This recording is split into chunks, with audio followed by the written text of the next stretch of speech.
Pronto. Tá, bom, pessoal, então nós vamos falar algumas coisas a respeito da técnica cirúrgica, né? Alguns princípios básicos. Essa aula normalmente ela vem acoplada a uma apresentação teórica com uma parte prática. Infelizmente, dessa vez, por questões que todo mundo conhece, a gente vai ter que fazer a parte teórica agora, a parte prática num outro horário. A mesma coisa em relação a nós e suturas, né? Se vocês acharem que dá tempo, no final da gente conversar a respeito das bases da técnica cirúrgica, a gente pode falar também sobre algumas coisas de fios de sutura, agulhas, etc., deixando a parte prática para um outro tempo. Tá? Então,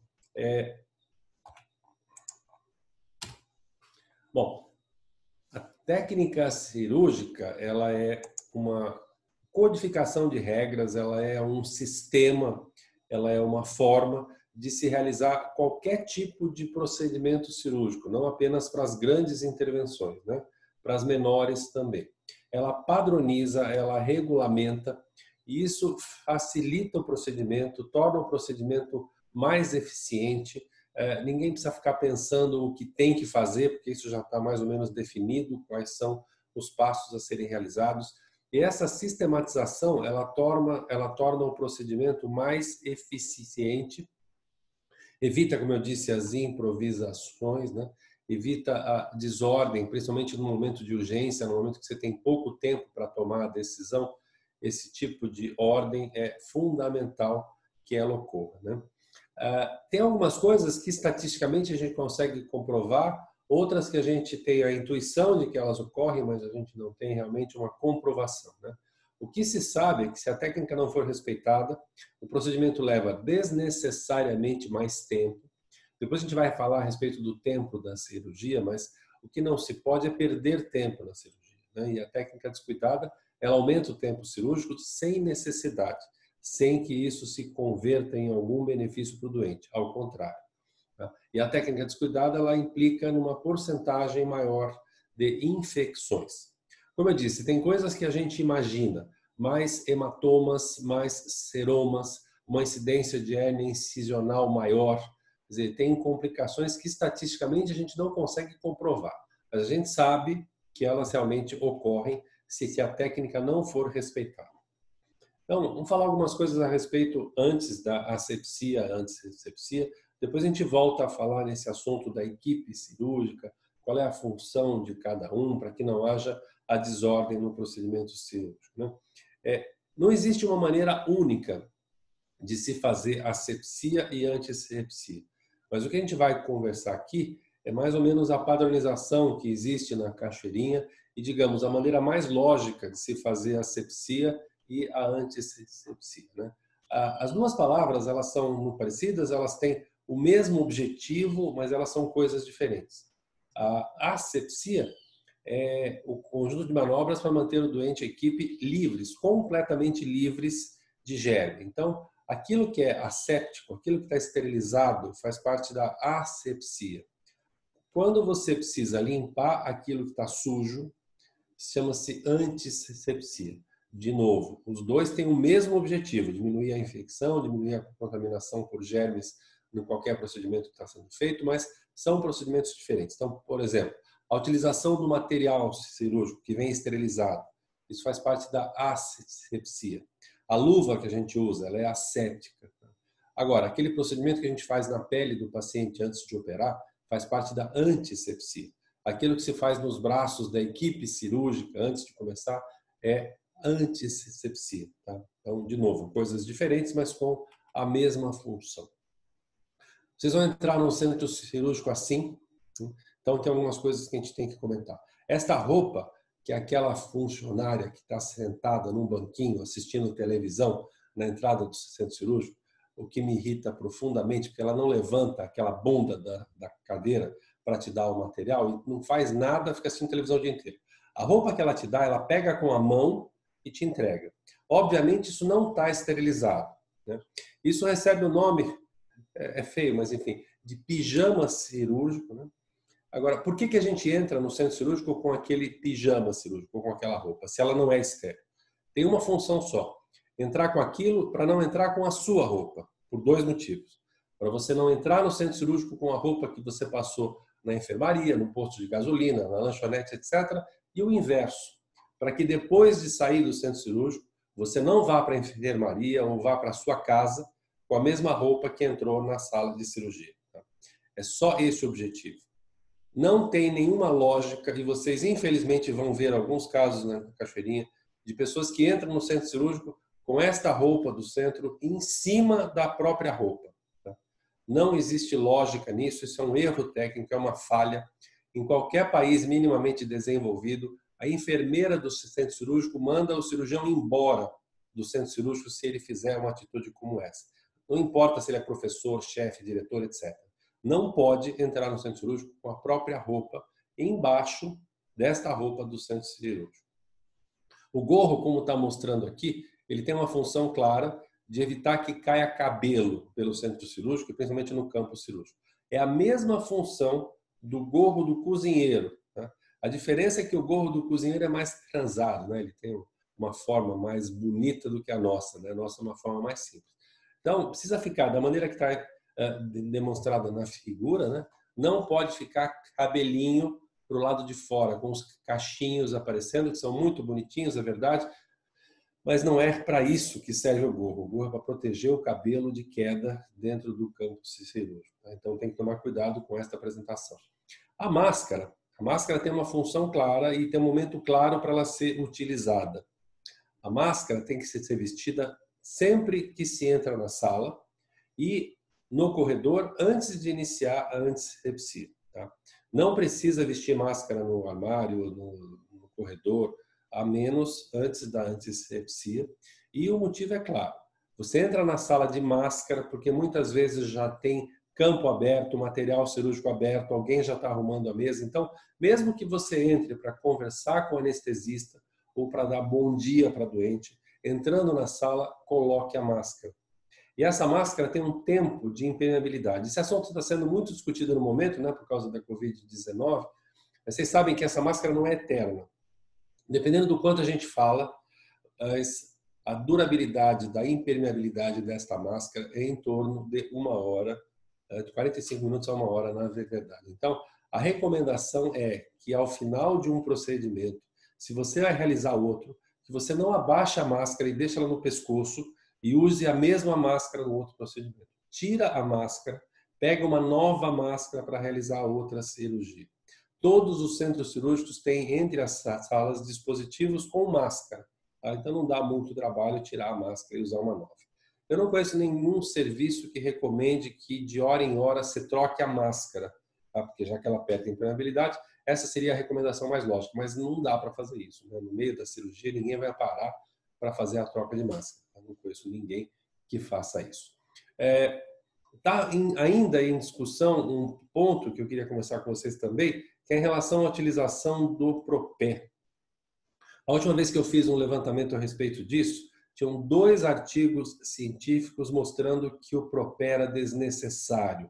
Tá? Isso é estatisticamente comprovado, etc. Mas, na minha modesta opinião, esses trabalhos não são replicáveis aqui. São 2 trabalhos alemães, feitos por enfermeiras, que são as que tocam a Comissão de Controle de Infecção, mas não por conta disso. Eu acho que ele não é replicável porque na Alemanha você para a sua BMW no estacionamento, ou na Mercedes ou Audi, no estacionamento do hospital e entra dentro do próprio hospital, normalmente é anexo, né? Não anda-se na rua para chegar no centro cirúrgico. Então, normalmente o pé está limpo, a sola dos sapatos está limpa. Né? No Brasil, a gente sabe muito bem que a gente para o carro longe, anda por um estacionamento que tem cachorro de monte, a gente pisa em 14 cocô de cachorro antes de entrar no hospital. Então, não dá para se dizer que num hospital brasileiro o Propé é desnecessário. Ninguém tira da minha cabeça que essa questão da abolição do Propé tem um aspecto econômico, né, um aspecto financeiro envolvido. Mas a gente deve respeitar aquilo que o próprio hospital indica. Tá? Se o hospital indicar para o Propé, precisa usar o Propé. Se o hospital não recomendar, não precisa de Propé. A gente faz antisepsia dos braços de toda a equipe cirúrgica com uma padronização. A gente começa pela palma da mão, onde está aqui anotado o número 1. Depois a gente escova os dedos. Quando se escova a palma, inclui-se o dedão nessa escovação. Depois a gente escova a ponta dos dedos e as unhas. Depois a gente escova o espaço entre os dedos e esta é a única área que a gente usa escova.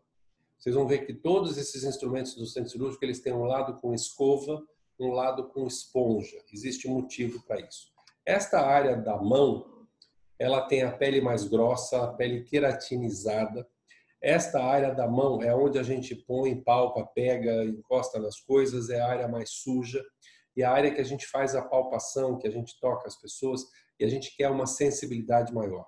Então a escova tem duas funções. Ela retira a sujeira mais grosseira, ela retira a célula morta, tecido desvitalizado que eventualmente a gente tenha na mão, o que aumenta a sensibilidade.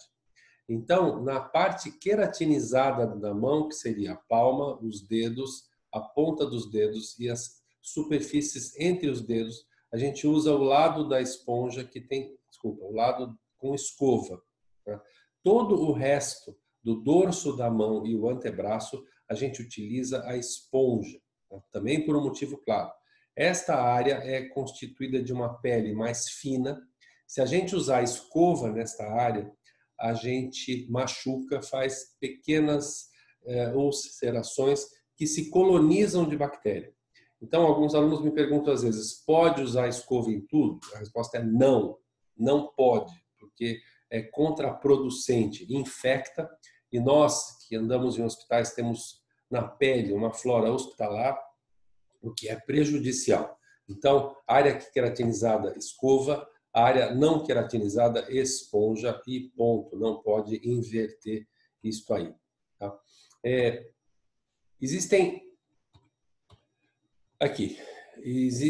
antissépticos diferentes, né? Existe a clorexidina, a iodopovidona, que ela vem de formas diferentes de apresentação. Elas vêm em veículo alcoólico, vêm em veículo aquoso. E ainda existe o álcool absoluto como antisséptico. Então, nós temos ao todo 5 antissépticos.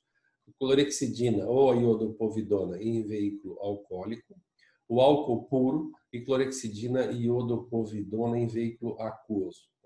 Os mais eficientes são clorexidina ou iodopovidona em veículo alcoólico em primeiro lugar, álcool absoluto em terceiro lugar, né, já que os dois estão empatados aqui, e depois a clorexidina e iodopovidona em veículo alcoólico. Né? Então a flecha mostra a maior eficiência para estes antissépticos de cima. Tá?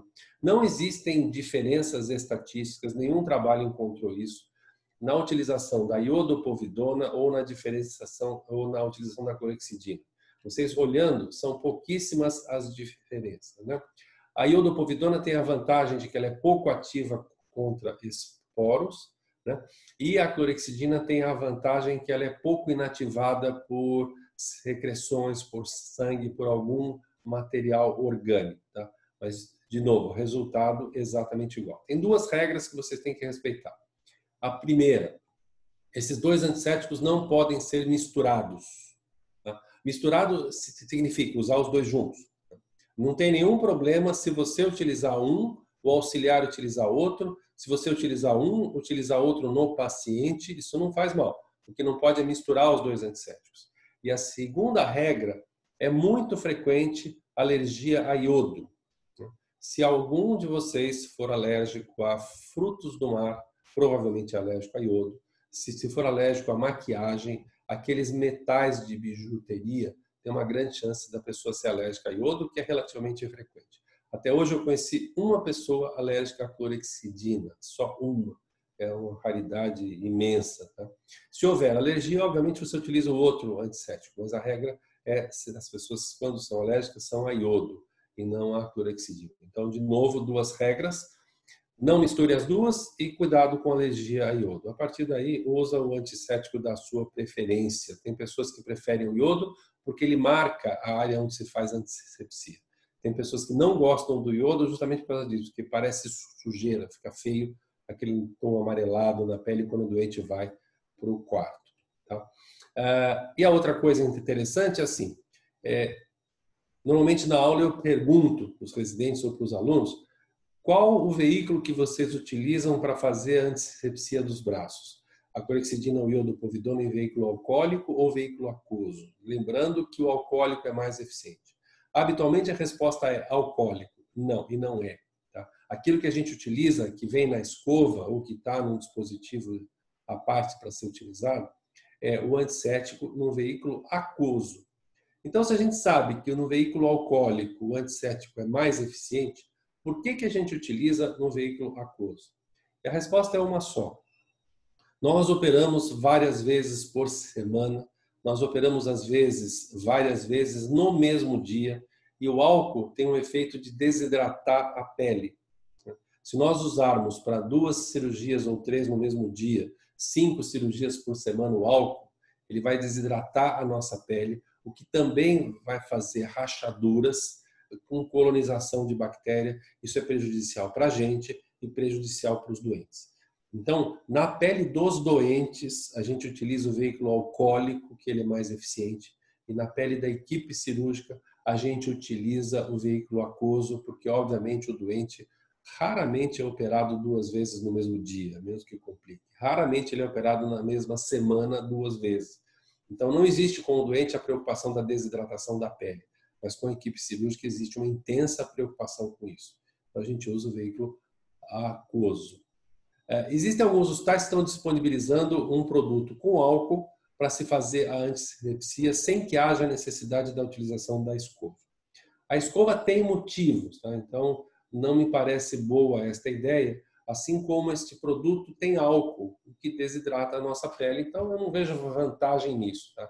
De novo, provavelmente existe um interesse econômico para não utilizar a escova, o que torna o procedimento mais barato.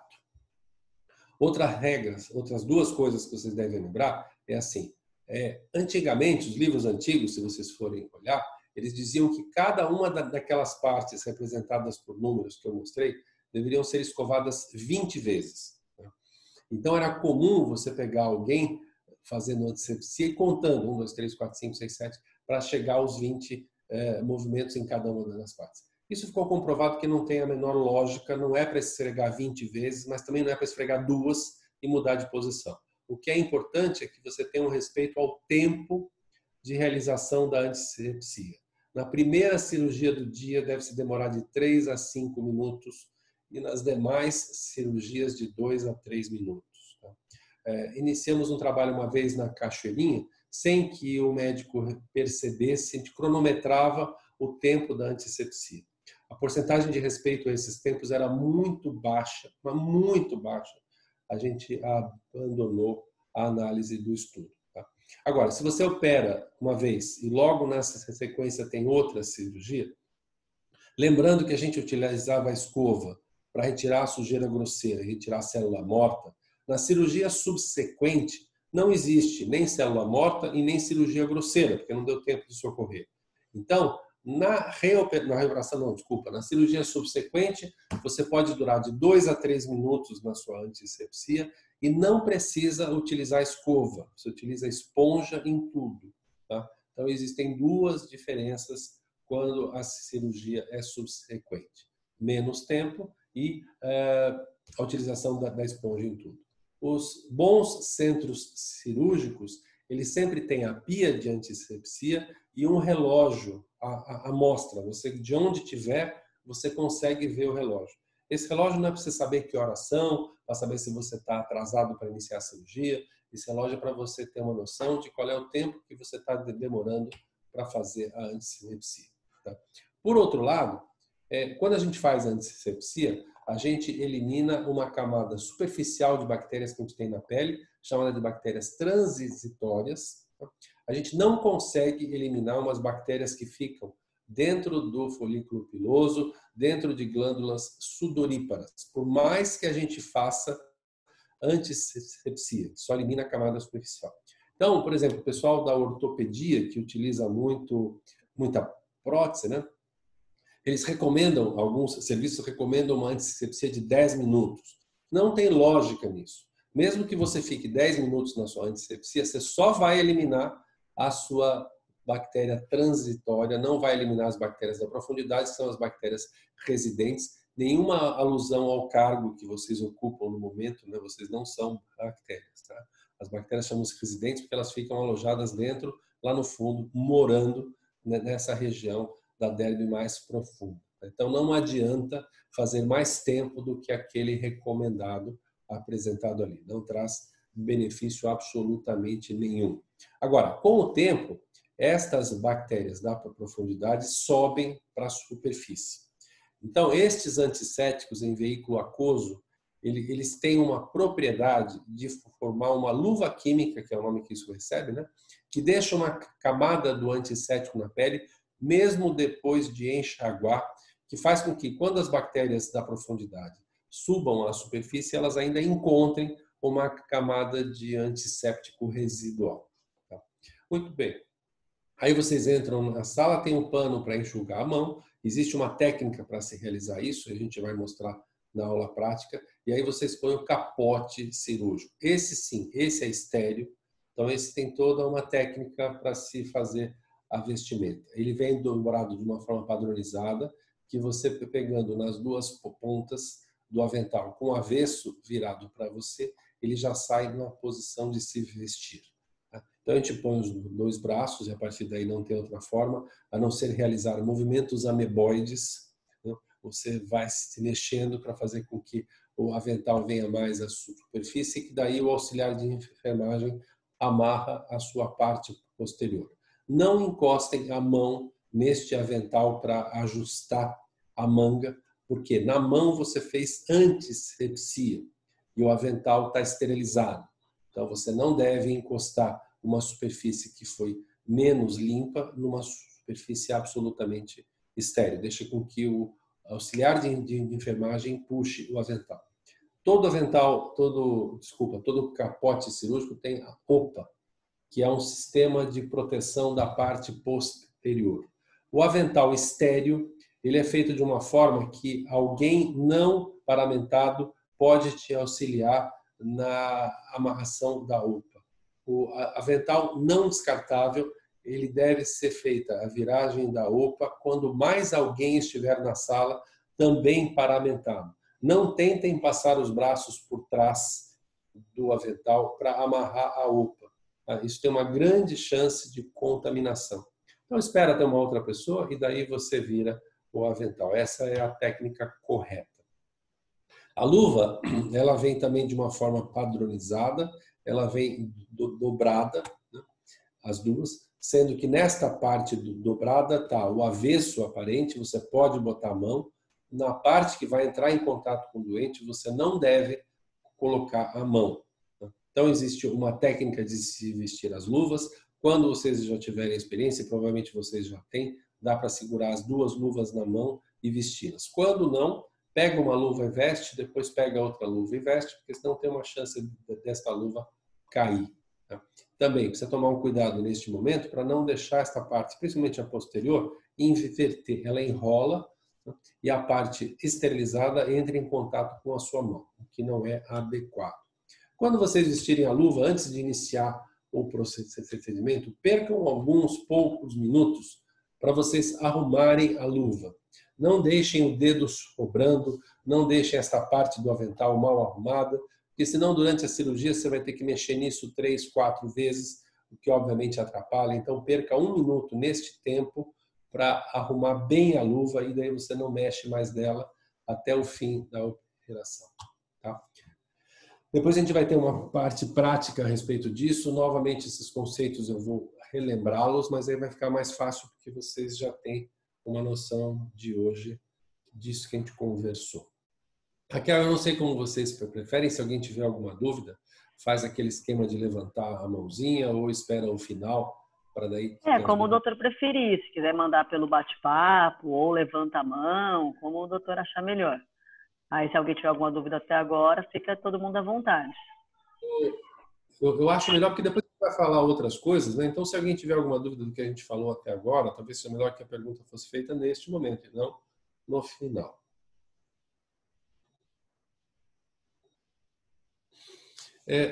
Você que é a coordenadora, que é a administradora do evento, então eu não sei se alguém fizer, se alguém levantar a mãozinha, alguma coisa, eu não sei se eu vejo, acho que é só... Não, mas não apareceu nada, não. Acho que eles são tranquilos, doutora, por enquanto. Pode continuar, então. A gente está com 30 minutos quase 30 minutos de aula, faltam uns 10. Aí qualquer coisa, depois a gente reinicia no link, né? Como a gente conversou. Ok, tudo bem. Bom, todas as operações têm 3 manobras fundamentais, apenas 3, que são a diérese. Diérese é aquilo que a gente faz para ter acesso a um tecido, é a formação da via de acesso, tá? Que ela pode ser feita através da incisão. Incisão é feita com um bisturi, né? Incisão é feita com um instrumento de corte. A secção, que é feita com a tesoura, ou divulsão, né? São as 3 maneiras de se fazer uma das manobras fundamentais, que é a diérese, né? A outra manobra fundamental é a hemostasia, que a definição dela é uma manobra feita para coibir a hemorragia, e ela é classificada de algumas formas, né? A hemostasia pode ser preventiva, é aquela que vocês fazem, por exemplo, na artéria uterina, onde é feita a hemostasia da artéria antes que ela sangre. E a outra hemostasia corretiva, por exemplo, que a gente faz no tecido celular subcutâneo, a gente faz a incisão, começa a sangrar, aí a gente faz a hemostasia, né? Então, aquela hemostasia de vaso que já está com sangramento, chama-se hemostasia corretiva. Então, tem hemostasia corretiva e hemostasia preventiva. Tem uma outra maneira de se classificar a hemostasia, além daquela já apresentada, que é a hemostasia temporária. Por exemplo, a gente faz a incisão no subcutâneo, sangra, a gente pega uma compressa e aperta, né? A compressão, que é feita com uma compressa para o sangramento, é uma forma de hemostasia, mas assim que você para de fazer a compressão, volta a sangrar, tá? Então, a hemostasia pode... Doutor Corte, apareceu uma pergunta aqui no bate-papo, perguntando se é recomendado trocar luva em cirurgias mais demoradas. Olha, a gente tem também estatística a respeito disso, né? Então, por exemplo, a luva que mais fura é a luva da mão esquerda do cirurgião. A luva do assistente, quando fura, é o cirurgião que fura a luva do assistente. A luva visivelmente furada deve ser trocada para proteção da equipe. Isso, a luva que fura e a luva que não fura, também tem estudo a respeito disso, mostrando assim. Então, você tem uma cirurgia onde houve furo de luva, outra cirurgia onde não houve furo de luva. A chance de infecção do doente é exatamente a mesma. A chance de contração de doença pela equipe aumenta quando a sua luva está furada. Tá? Então, se houver furo evidente, troca. Se não houver furo evidente, não existe essa necessidade. Se você faz um procedimento intracavitário que tem um monte de pus, antes de fechar a parede, troca a luva para evitar a contaminação da parede. Se você está operando câncer, antes de fechar a parede, troca a luva, porque a sua luva pode ser um veículo de disseminação de célula neoplástica. Mas agora, troca de luva pelo tempo de cirurgia, não existe essa recomendação. Não sei se eu respondi. Obrigada, doutor. Uhum. Então, vamos continuar. O que dá um pouco de confusão entre hemostasia temporária e hemostasia definitiva é no momento que a gente põe um Kelly no vaso. Tá? Isso dá a impressão para a equipe que é uma hemostasia definitiva, e não é. Essa hemostasia é temporária. Ela vira definitiva no momento que você faz a ligadura ou faz a cauterização com bisturi elétrico, ou, de novo, o exemplo da artéria hepática, onde vocês fazem um ponto na artéria hepática. Quando essas 3 coisas forem feitas na pinça hemostática, aí sim, essa hemostasia é definitiva. Simplesmente a colocação da pinça hemostática é uma hemostasia temporária. A prova disso que todos vocês já devem ter presenciado o escape de uma pinça de hemostasia, né? Volta a sangrar, o que prova que ela é temporária. Tá? Qual o objetivo de se fazer a hemostasia? É simplesmente evitar que o doente tenha uma perda sanguínea, que ele fique hipotenso, anêmico, etc. Não, não é só isso. Se você tiver um campo com sangramento, isso atrapalha muito a visualização, atrapalha a técnica cirúrgica se tiver sangue no meio do campo. Você não enxerga exatamente aquilo que você quer, tanto na cirurgia laparoscópica quanto na cirurgia aberta. O sangue é um meio de cultura. Então, se no pós-operatório tiver sangue ou na cavidade ou na parede, ou seja lá onde for, a chance deste sangue infectar é muito grande. E hematoma afasta a borda da sua sutura. Então, onde existe hematoma, existe um retardo na cicatrização. Tá? Então, por todos esses motivos, não apenas uma homeostase do doente, né? A hemostasia é importante. E a última das 3 manobras fundamentais é a síntese. É a manobra feita para aproximar os tecidos que foram abertos pela diérese. Vocês não fazem plástica, porque na plástica aproxima-se de tecido que não foi feita a diérese. Em trauma, habitualmente o doente já chega com uma facada, alguma coisa que você tem que ir lá e fazer a sutura. Não foi você que fez a diérese, mas você faz a síntese. Mas, como regra nas demais especialidades, a síntese é feita para correção da diérese. Isso pode ser feito da forma mais comum, é a manual, aquela feita com pontos, com fio de sutura, que vai ser o assunto da nossa próxima aula hoje ou no outro dia. Existem algumas suturas mecânicas muito utilizadas em intestinos, mas também existem grampeadores para pele, grampeador para paneurose, tem grampeador para tudo. Só que isso é muito caro, muito mais caro do que os fios. Assim como os adesivos biológicos, né, eles também custam mais caro. A gente tem utilizado muito adesivo biológico como reforço de uma sutura manual. Como método exclusivo, em pele, ele tem um resultado estético melhor, mas tem o mesmo problema. É o mesmo polímero que a Super Bonder, mas ele é esterilizado de uma forma diferente. E a Super Bonder, quando seca, ela aquece. Tá? E os adesivos biológicos não aquecem.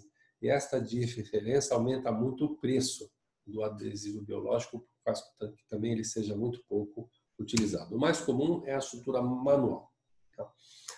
Voltando a falar um pouquinho da harmonia, das funções que tem a técnica, etc., tem algumas coisas que eu queria chamar a atenção. A equipe cirúrgica ela é melhor comparada com o cockpit de um avião.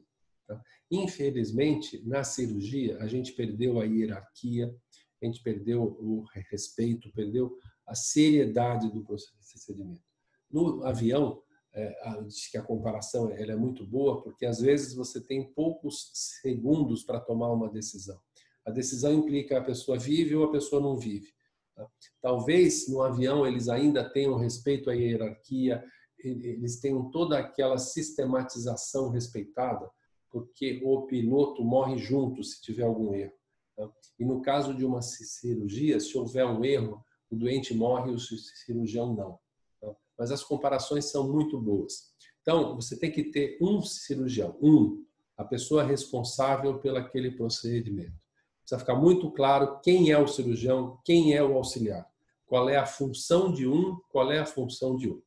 Aí vocês poderiam perguntar, mas quem está do outro lado não pode eventualmente ligar uma artéria uterina? Pode. Só que o cirurgião vai ser explícito. Ele vai dizer, você faz este ponto na artéria para mim. Tá? Aí, obviamente, quem está sendo o cirurgião vira auxiliar. Quem está auxiliar passa a ser um cirurgião para um procedimento específico com um comando claro do cirurgião.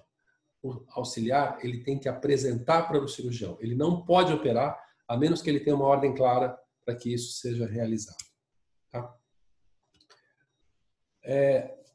Já me perguntaram também se ser cirurgião é dom ou é virtude. Né? Então, vamos deixar claro quais são essas duas coisas. Dom é aquilo que nasce com a pessoa e virtude é aquilo que a pessoa desenvolve. Tá? Eu não tenho dúvida em dizer para vocês que ser bom cirurgião é virtude.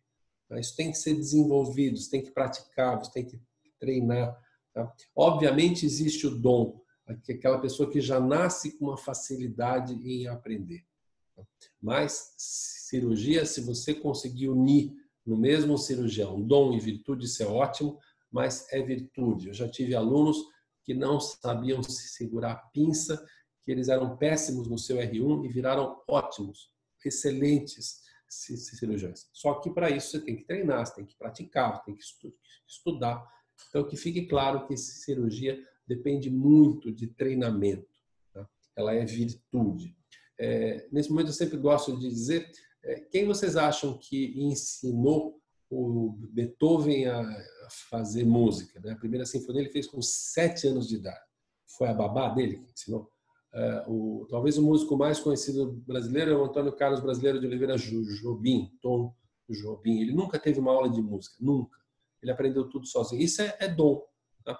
Mas o Oscar, por exemplo, o melhor jogador de basquete que o Brasil já teve, ele disse uma vez: eu conheço muito jogador de basquete melhor do que eu, mas eu não conheço nenhum que treine mais do que eu.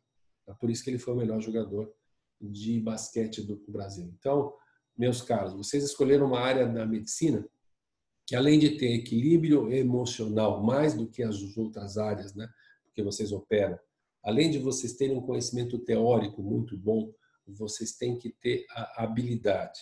E essa habilidade vem com treinamento. Foram vocês que escolheram. Doutor Corte, só para avisar que falta 1 minutinho apenas, aí se cair a ligação, o pessoal entra de novo, tá bom? Tá bom, olha, esse item que eu acabei de dizer aqui, na verdade, era o último item que eu queria abordar. Então, acho que se ninguém tiver nenhum questionamento, acabou. Tá? Aqui no meu cronômetrozinho falta 1 minuto e 20, tá? 1 minuto e 15 agora.